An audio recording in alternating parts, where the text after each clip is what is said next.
Sir, Thiru Annamalai அவர்கள் தமிழகத்துல இப்போ அதிமுக, பிஜேபிக்கு ஒதுக்கப்பட்ட சீட்ல அதிருப்தி இருக்கிறதா தெரிய வருது. மேலும் அவரு இந்த எலக்ஷன்ல போட்டியிடலன்றதும் மேலிடத்துல தெரிவிச்சிருக்காரு. இத பத்தி நீங்க என்ன நினைக்கிறீங்க சார்? நானும் நியூஸ் பேப்பர்ல இதுலலாம் பார்த்தேன் இந்த விஷயத்தெல்லாம். ஆ அவரு தெரிவிச்சிருக்காரு அப்படின்னு சொன்னா, இப்போ ஏடிஎம்கே பிஜேபிக்கு சீட்டு குடுத்துருக்காங்க. அந்த இடத்துல எல்லாம் பார்த்தீங்கன்னா, பிஜேபியோட வின்னிங் சான்ஸ் கம்மியா இருக்கிறதா அவரு பார்க்குறாரு. 2வது கட்சி வேற பகுதிகள்ல வளர்ந்திருக்குது. அந்த பகுதிகள்ல சீட்டு குடுத்துருக்கலாம் அப்படின்னு சொல்லி அவரு யோசிக்கிறாரு. அதுல எந்த தப்பும் இல்ல. அவர் நியாயமா பிஜேபிக்கான ஃபேவரா அவர் யோசிக்கிறாருன்றது தான் அதுல பார்க்குற மாரி இருக்கு கன்டென்ட். 2வது விஷயம் என்ன அப்படின்னு சொன்னா, பிஜேபிக்கு ஒதுக்கப்பட்ட சீட்ல நீங்க உன்னிப்பா கவனிச்சு பார்த்தீங்க அப்படின்னு சொன்னா, ஒரு விஷயம் தெளிவா தெரியும். அதாவது வட தமிழ்நாடு, தென் தமிழ்நாடுன்னு 2 பக்கம் பிரிச்சுக்கோங்க. இப்ப தென் தமிழ்நாட்டுல நீங்க திருநெல்வேலி, கன்னியாகுமரி இந்த சைடு எல்லாம் சீட் இருக்கும். அதே மாதிரி திருச்சி, சென்ட்ரல் தமிழ்நாடு, மத்திய தமிழ்நாடு அங்கேயும் சீட் இருக்கும். அதே மாரி வட தமிழ்நாடுன்னு சொல்லக்கூடிய சென்னையில பார்த்தீங்கன்னா, ஒரே ஒரு சீட்டு குடுத்துருக்காங்க. மயிலாப்பூர்லன்னு நெனைக்கிறேன். மயிலாப்பூர் ஆமா மயிலாப்பூர்ல குடுத்துருக்காங்க. அதுக்கப்புறம் நீங்க உன்னிப்பா கவனிச்சு பார்த்தீங்கன்னா, செங்கல்பட்டு, விழுப்புரம், கள்ளக்குறிச்சி இங்கெல்லாம் ஒரு சீட்டு கூட கிடையாது. மேலும் அவரு என்ன சொல்றாருன்னா, திருவண்ணாமலையில சீட்டு குடுக்குறீங்க. அங்க டிஎம்கே நல்லா ஸ்ட்ராங்கா இருக்குது. ஸோ அந்த இடத்துக்கு குடுத்துருக்கீங்க. ஸோ இந்த மாரி எங்க வளர்ச்சி இருக்குது, எங்க நம்மளுடைய வெற்றி வாய்ப்புகள் அதிகமா இருக்குங்கிறதெல்லாம் கருத்துல கொண்டு நீங்க செய்யல. அப்படிங்கிற மாரி அவரு யோசிக்கிறாரு. அதுல எந்த தப்பும் இல்ல. ஏன் இந்த விழுப்புரம் பகுதிய சுத்தி ஒரு சீட்டு கூட குடுக்கல?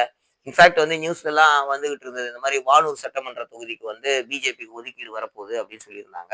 அந்த மாரி ஒதுக்கீடு வந்திருந்தா ரொம்ப நல்ல விஷயமா தான் அமைஞ்சிருக்கும். ஏன் அப்படின்னு சொன்னா, பிஜேபி சில விஷயங்கள யோசிக்கணும். அவங்க ரீஜனல் பார்ட்டி கிடையாது. ஃபர்ஸ்ட் அவங்க தேசிய கட்சி. அதனால தேசிய கட்சியா இருக்கிறவங்க இப்ப தமிழகத்துல வளர்ந்து வர்றதுனால, அந்த கூட்டணி ஒரு ஒரு மத்திய மாநில கட்சியோட வச்சிருக்காங்க, வச்சுக்கணும். அதெல்லாம் அவங்களோட அவசியம். அதெல்லாம் யோசிச்சாலுமே, அவங்க எப்படி கலாச்சாரம் ஒன்றி, ஆன்மீகத்த ஒன்றி தொகுதிகள தேர்ந்தெடுக்கிறாங்களோ, அந்த மாரி மத்திய அரசுக்கு அதே மாரி நம்ம தேச வளர்ச்சிக்கு அத கருத்துல கொண்டு தொகுதிகளும் இருக்கும். அது மாரி பார்த்தீங்கன்னா, இப்ப இந்த வானூர் சட்டமன்ற தொகுதிலாம் பார்த்தீங்கன்னா, ஆன்மீக மட்டும் இல்லாம ஏன்னா இப்ப இந்த ஸ்ரீ அரவிந்தர், மதர் இவங்களுடைய விஷயங்கள் எல்லாம் இந்த வானூர் தொகுதியில இருக்கு. இதெல்லாம் தேசியமயமாக்கப்பட வேண்டிய ஒரு விஷயம். அப்ப தேசிய கட்சி உடைய சேர்ந்த உறுப்பினர் இங்க போட்டியிடும்போது, அவரு ஜெயிச்சு சட்டமன்றத்துக்கு போனா மட்டும் தான், இது தேசிய லெவல்ல பேச்சு பொருளா மாறும். இல்லைன்னா நம்ம தமிழ்நாட்டுக்குள்ளேயே இது ரீஜனலா இருக்கும். ஸோ இந்த மாரி விஷயங்களையும் அவங்க பார்க்கணும்.